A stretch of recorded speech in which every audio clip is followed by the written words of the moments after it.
नमस्कार साथियों, स्वागत है आप सभी का आपके चैनल कहानी एंड मोटिवेशन में।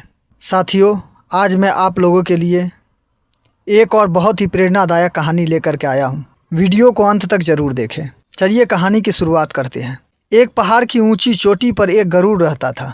उसी पहाड़ की तलहटी में एक विशाल वृक्ष था जिस पर एक कौवा अपना घोंसला बनाकर रहता था। तलहटी में आसपास के गांवों में रहने वाले पशु पालकों की भेड़ बकरियां चरने आया करती थी। जब उनके साथ उनके मेमने भी होते थे तो गरुड़ प्राय उन्हें अपना शिकार बना लेता था। चूँकि गरुड़ विशाल पक्षी होता है और उसकी शक्ति अधिक होती है, इसलिए वह ऐसा आसानी से कर लेता था।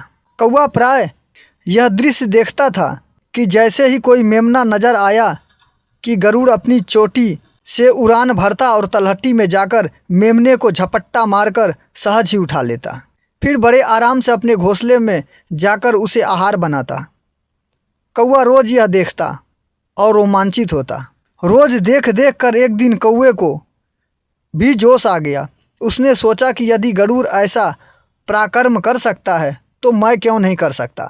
आज मैं भी ऐसा ही करूँगा। वह तलहटी पर चौकन्ना होकर निगाह रखने लगा। कुछ देर बाद कौवे ने एक मेमने को तलहटी में घास खाते हुए देखा। उसने भी गरुड़ की तरह हवा में जोरदार उड़ान भरी और आसमान में जितना ऊपर तक जा सका वह उड़ता चला गया।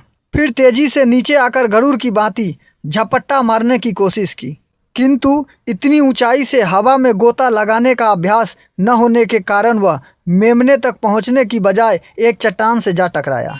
उसका सिर फूट गया, चोंच टूट गई और कुछ ही देर में उसकी मृत्यु हो गई। दोस्तों, यह कहानी तो बहुत छोटी है, लेकिन इस कहानी से हमें बहुत बड़ी सीख मिलने वाली है।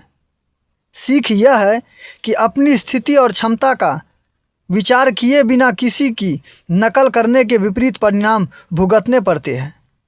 इसलिए सदैव अपनी मौलिकता में रहें, अपने अनुशासन में रहें। उम्मीद करता हूँ दोस्तों यह कहानी आप लोगों के लिए प्रेरणादायक होगी। मिलेंगे अगले कहानी में, तब तक के लिए बाय बाय, टेक केयर।